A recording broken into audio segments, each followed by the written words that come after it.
So this one is acdc. Or as the Aussies call them, acadc. Yeah.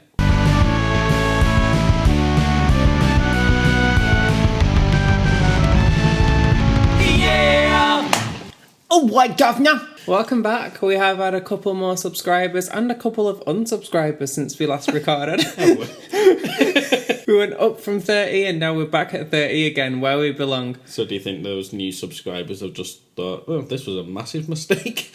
Who's to say? Maybe they joined and then someone else thought, it's not worth it. Yeah. Regardless, we are back again. If you are new to our channel, welcome.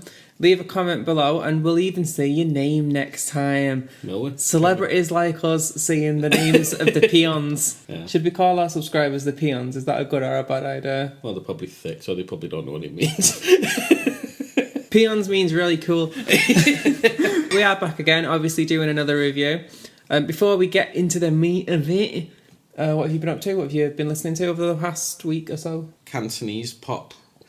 Okay. That I don't know the name of it, but all of it sounds like really overwrought power ballads. Right, okay. And I've said to Jasmine that I can just imagine all the artists doing this. Right, it's one constantly. of them. Fair enough. I have no idea what they're saying. They could be going on about anything. Yeah. But yeah, other than that, not much. How about you? To sound like a broken record, still listening to the different albums every day. Highlight over the past week, there's been a couple really. Have you come across Nick Drake in your travels? I've heard of him. I've never listened to him. So he's like 70s singer-songwriter. Very similar to the other stuff that I've really enjoyed, like Carole King, Joni Mitchell, people like that. I was reading about him because I put a review on my Instagram that I'll put the handle to somewhere there. And they were saying wait until you read about the story of him as well because it's heartbreaking. So there's a guy who, by the looks of it, he released 3 albums in like the 70s. I think he sold about 5,000 albums, that was it. Then he died, and then it was years later that all of his music actually got big. So he never lived to see his own fame. And since then, there's been bands like The Cure have said they were very inspired by Nick Drake. The Smiths, I think Morrissey said he was inspired by them, by Nick Drake as well. I know I don't like the Smiths, but there's no dispute in the fact that they're very successful and yeah. And then other side. What was the album called? Brighter Later. Spelled wrong. Yeah. To say that in a better enunciated way, Brighter Later. The poster boy for melancholic singer-songwriters. Maybe I'll get into that and get real down. Yeah, it's a really good album. I've not even... I was about to say, is that Lightman? No, it's supposed to be on. I've not turned it on. Wow, look at that. I was, it's got to the point where I was thinking, it's a bit dark in here, turn the light on. I've got a light attached to the phone. Oh, idiot. Yeah, we'll swiftly move into what we've been listening over the past week. It's one of your favourites. So we decided on, with it being Christmas, New Year and stuff, and wanting to have a week off, basically, we just said we'll listen to one of our old classic favourites of one of us and review it. Yeah. So this one is acdc. Or as the Aussies call them, acadc. Yeah, for some reason. Powerage. So one of the underrated, lesser known albums, I guess, for the non-aficionados out there. Which, to be fair, I was one of. Had you heard of any of the tracks on there? No. I didn't think so. No. Because no one does. You're a hipster who doesn't like albums that people like. Yeah. Well, this album, I think, would have been bigger if it wasn't overshadowed immediately by Highway to Hell and Back in Black coming out after it. Right. So obviously not being alive in 76 when this album came out, I don't know what the reception was like at the time, whether it was an album that actually made them big or what, and then everyone's like, oh, Highway to Hell's coming out, I can't wait. But yeah, I think this album's got the most consistent... I can't pick out a bad song on it, whereas some AC/DC albums, especially the later stuff, there's a bit of filler on there. Okay. Even stuff like Back in Black, which is one of the biggest selling albums ever, I've just... Some of the songs on there, I'm like, eh. To be fair, I don't think before this one, I don't think I've listened to an album in full by AC/DC. It's just been the singles that I've come across that I've listened to, rather than seeking out the album. Yeah. Question, but we always say preconceptions before listening to it. Were you like a big fan of acadc anyway? Yeah, so I'd listened to... I think the first AC/DC album that I'd listened to was... Not the famous one. So it was on... Ball Breaker, which is like one of the albums that they released in the 90s to try and get their career back up and running, because the 80s period was seen as not very good after they'd released For Who's About to Rock and Back in Black, they did 2 relatively bad albums. Okay. Fly on the Wall and Flicker the Switch. So that made me want to discover the rest of the discography, because obviously I'd listened to Highway to Hell and Back in Black beforehand, because everyone had. And then I saw like people reviewing this album and saying, oh, it's like an underrated gem. And when I looked at the track list, I was like, yeah, I've never heard of any of these songs, but I've never heard of any of the songs from like the earlier albums anyway. Yeah, and I just think it's just killer, no filler. Fair enough. How about you? I guess Preconceptions were basically, it's that band that releases pretty good songs, but it's always the same song. I wouldn't have particularly said I was a fan of them. Like, I wouldn't go seeking out tickets to go and see them, but the stuff that I've heard I've liked. Yeah. So somewhere along that. Yeah, I can't actually imagine anyone, unless you just don't like rock music, I can't imagine anyone not liking AC/DC, because to me they're like the rock band. What a rock band is meant to be. Yeah. If you think of a rock band, they're synonymous with it. Do you think they're going to be continuing now Malcolm Young's passed away? Yeah, they have done. Have They've they? released 2 albums since he died. Wow, that was quick, wasn't it? Yeah. Well, at one point, Axl Rose was in the band. Didn't know any of these facts that you're spurting out. You could be talking any sort of nonsense, and I'm just like, whoa. Because Brian Johnson had to leave.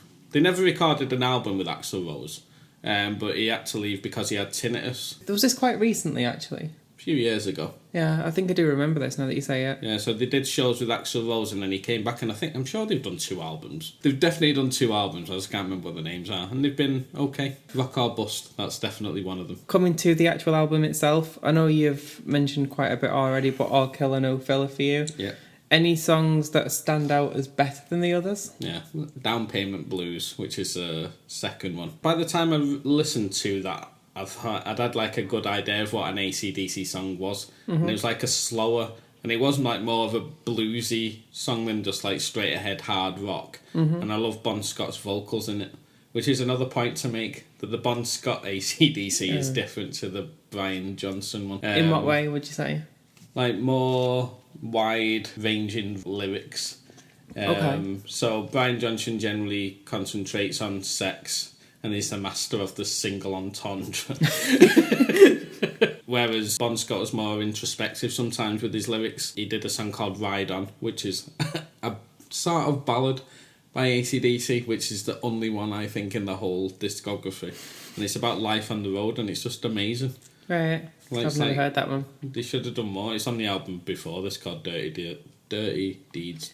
Dirty deeds and they're done dirt cheap. Yeah, I can never remember the exact wording. That and Kicked in the Teeth, which is a song that I'd heard covered before I'd heard the original, because it got covered by a band called Black Spiders, and I thought, this is amazing. And now I found out it was AC/DC, so of course it was. Right. Oh, and Gimme a Bullet, the third track. That also just has a nice beat to it.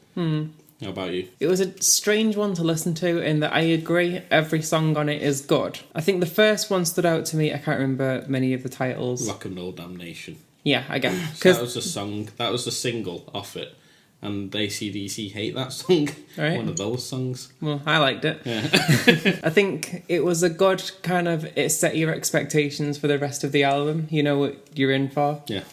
Again, 2 sides of that argument is like, that's cool, you know what you're in for. The other side of that is, because every song is the same. No, it's not. Following. Riff Raff, I liked as well. I did find the first time I listened to this album, I was listening to it and I thought, right, it must be coming towards the end now. And I checked it and track 3 had just finished. I think Down Payment Blues is quite a long song though, especially Right. when it's an AC/DC song. So I think it was a difficult one to kind of pass judgment on, because any one song, if we were in a club or something, in some Satan's Hollow or something in Manchester, and any song from this album came on, would have a good time. But when it's like half an hour of, I know you disagree, but to me, pretty much the same song going on and on and on, then it's like, all right, I'm ready for something different now. Yeah. Also, I did think possibly if I was born when this album came out, well, not born when it came out, but if I was like a teenager when it came out, I probably would have really, really enjoyed the album. Listening to it nowadays, and like giving them all the respect that's due for this genre of music that is very AC/DC. They've got their own sound, definitely. Listening to it now, it feels like they've laid the groundwork, but other bands have perfected it. Really? I would say Airborne, I prefer. Right, okay. From the stuff I've heard, at least. I've not heard any of the new AC/DC. But yeah, from You the don't stuff... need to. Well, there we go. But from the stuff I've heard, if I was wanting to listen to music like this, I'd probably go more to Airborne than to AC/DC. What would that be based on? Like, why would you say they're better? More energy.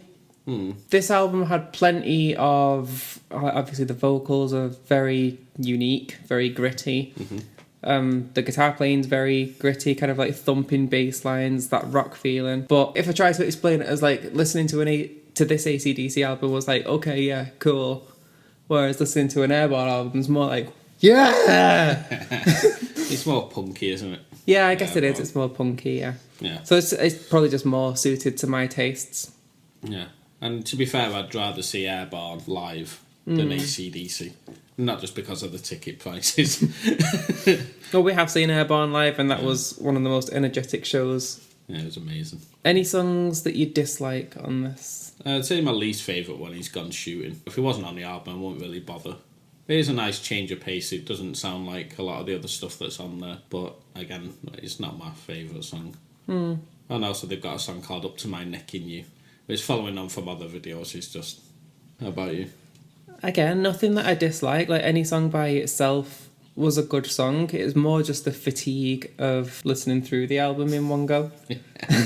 So, if I was to start the album on any song, I would probably have a good time for like 4 or 5 songs. But then it's like, right, okay, I'm ready for something different now. Yeah. It's a strange one to try and quantify the enjoyment of, because I could start anywhere and enjoy it, but... Yeah. I'm always wondering like what people think of Bon, especially his vocals, because it's just, like I say, it's gritty, completely untrained, but it just suits the music so well. Yeah, it's more raw. Yeah. It's like street urchin music, like to just literally come from the streets. I think from the bits that I've heard, I think I probably prefer Bon Scott's vocals over Brian Johnson's. Yeah. But that's not to say that Brian Johnson's vocals are bad by any means. Yeah. Because I never get that thing where they say, oh, Bon Scott died and then they got someone who sounded exactly like him. I know they didn't. Well, it's similar in terms of that it's kind of screechy vocals, it's high-pitched, but They don't still... sound the same. No. You can definitely differentiate between them.